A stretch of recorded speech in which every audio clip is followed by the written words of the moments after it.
Mahal kong Pilipinas. Sa bawat pagsubok at pagbabago, ikaw ay nanatiling matatag at marangal.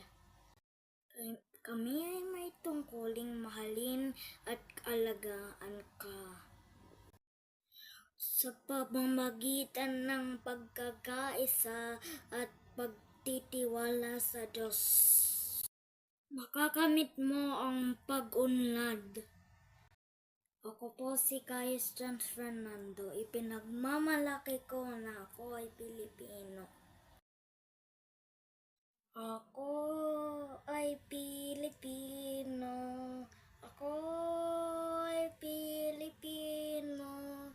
Isang pansasangdiwa ang minimithi ko. Sa bayan ko't bandila, laan buhay ko't diwa.